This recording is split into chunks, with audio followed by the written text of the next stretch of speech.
It's the end of the year, and everyone starts talking like time is a finish line. There's movement in the spheres, but it doesn't feel like an ending.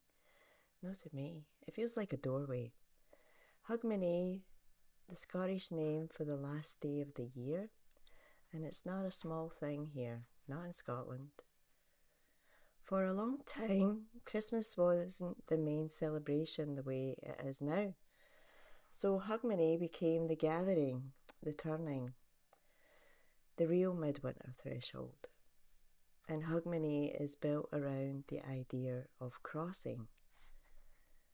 The reddening of the house, cleaning, clearing, sweeping out the old, so you don't drag yesterday's dust into tomorrow.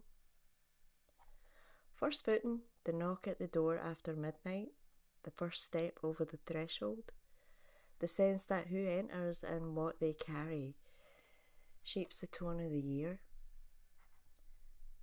And fire in the dark, sometimes spectacular, like Stonehaven fireballs swinging through the streets at the bells.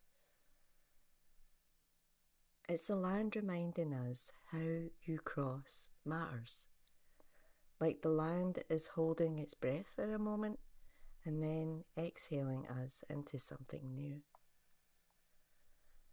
And there are traditions. People adapt in their own ways, banging pans if there's no bells to ring, standing on a chair and jumping down on the last chime. Children love that one. And here in Scotland you can feel that threshold in the bones of the place, in the wind, in the water, in the way the hills look like they're sitting in anticipation. So tonight or today, wherever you're hearing this, I want to tell you a story. Not exactly history, not exactly fiction either. More like a remembering. A tale of the Winter Queen, the old one, the maker of weather, the keeper of the turning. Some call her the Cailleach, the veiled one, the ancient mother of winter. And whether you believe in her as a being or as a symbol, she represents a truth that you can't really argue with. There is a season for letting go, and there is a season for becoming. And on Hogmanay, with the old idea of first footing in the air, in my version of the tale, the Winter Queen is the first footer. She doesn't bring coal or whiskey, she brings something rarer. Truth.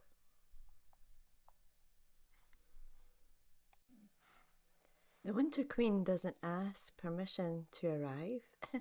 She doesn't send a polite email. She doesn't care about your plans. She comes when she comes, and when she does, she strips the trees down to their essentials. She pulls the colour out the fields.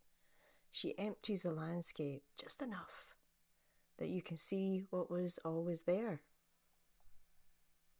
Winter is not here to punish us. Winter is here to simplify us. Because we are all guilty of carrying too much. Old stories, old guilt, old identities, old versions of ourselves that we've already outgrown. But we keep them anyway, like emotional attic boxes.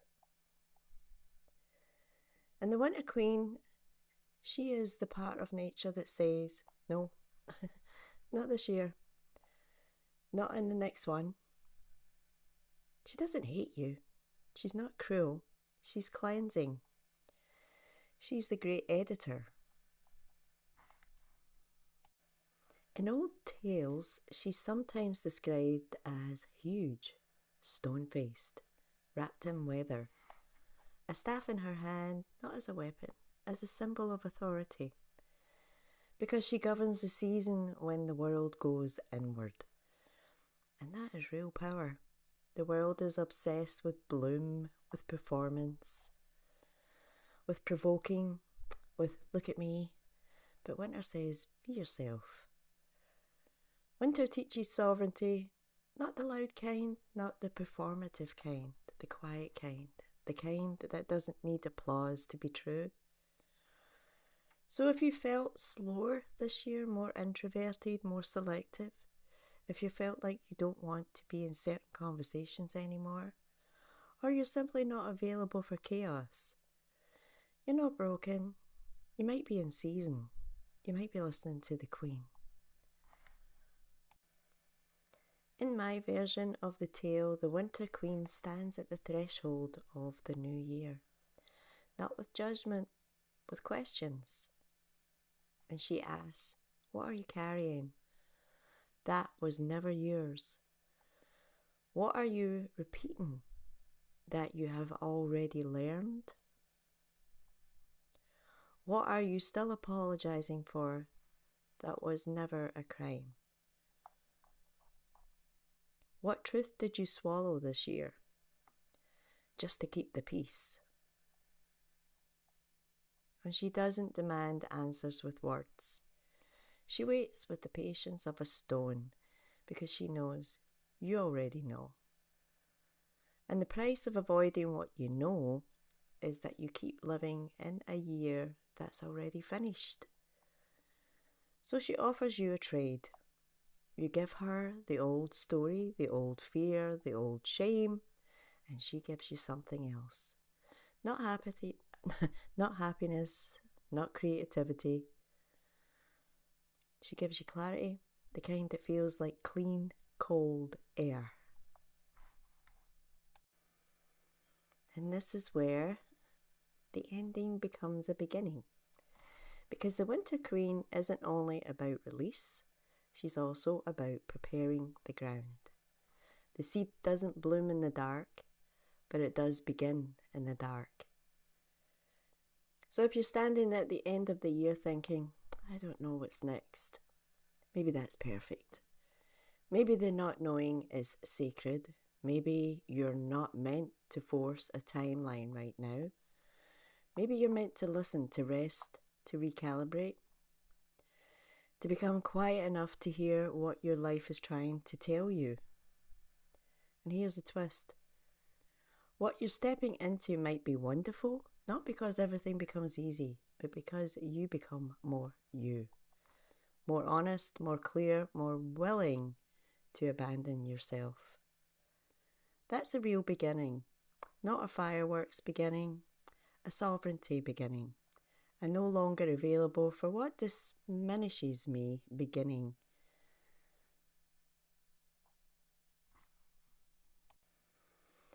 So here's my Hogmany blessing for you as the bells come in, as the air changes, as the year turns.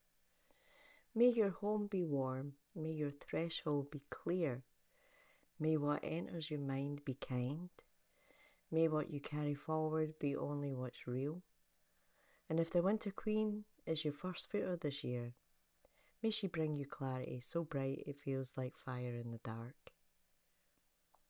Happy Hogmanay, happy turning, happy beginning, happy new year.